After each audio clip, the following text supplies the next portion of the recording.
And fresh off the talks, President Biden triggers an angry reaction from China, saying he still considers President Xi a dictator. And for more, we're joined by Kerry Brown. He's Professor of Chinese Studies and Director of Lau China Institute at King's College London. Professor Brown, welcome. How should we measure the success or not of this meeting? I want your take as to how far it went in actually stemming the plunge in relations between these two consequential diplomatic countries. Well, the fact that they met at all is quite some achievement if you think of how rocky things have been in the last few years since the beginning of the pandemic and the trade wars under Trump. So I think we've all got used to very low expectations.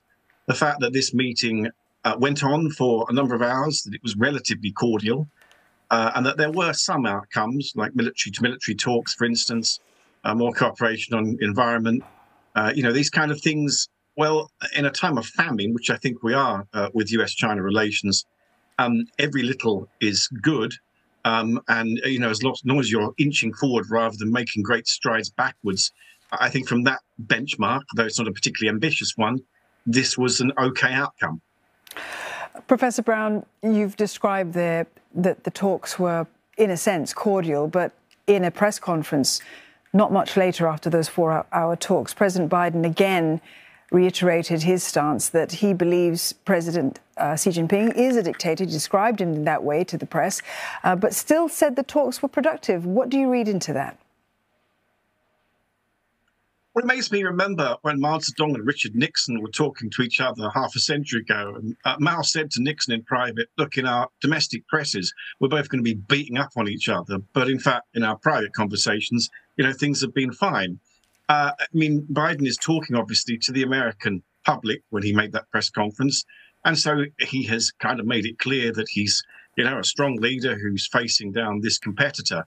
I imagine that the Chinese understand, probably not very happily, but they understand that's the game. And the way that this meeting will be written up in Chinese media, as you well understand, will probably be that it's an unvindicated success of, the Chinese. We understand, though, that the very fact that they're talking to each other in the same place, in the same time, that's the important thing. And the main thing also is that they made a commitment in these talks to continue talking.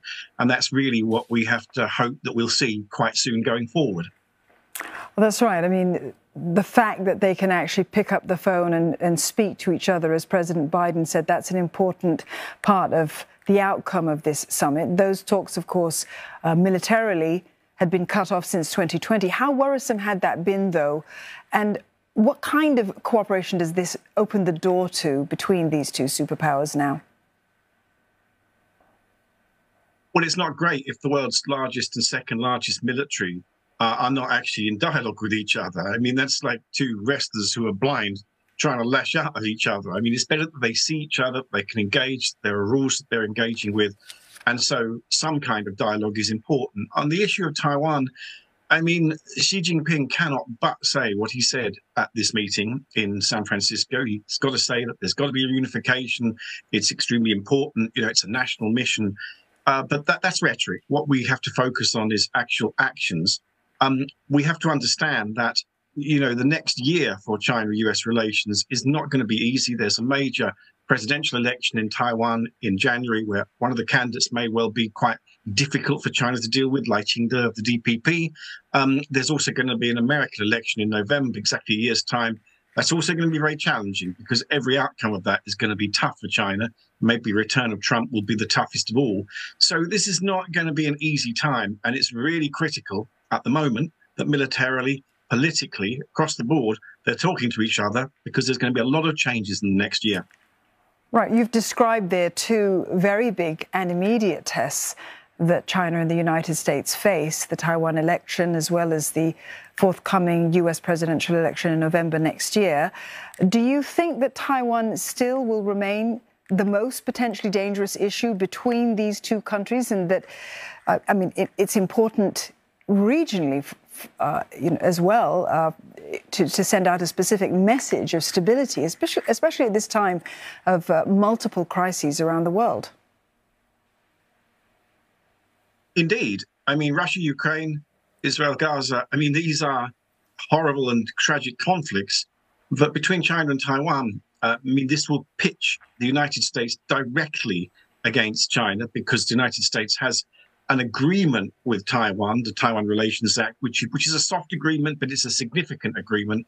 And of course, in China, in America at the moment, there is a hard opinion about China's military ambitions and a desire to do something about this.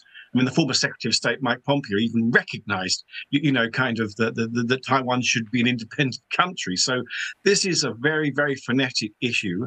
It will not go away. It's about constantly trying to manage it and maintain the status quo until something somewhere offers a different kind of option. That's not the moment and not for the foreseeable future. I think what we saw in San Francisco was a kind of attempt to maintain the status quo. Next year will offer some big, big tests to that. Professor Brown, I want to thank you for your insight there. Kerry Brown, Professor of Chinese Studies and Director of Lau China Institute at King's College London.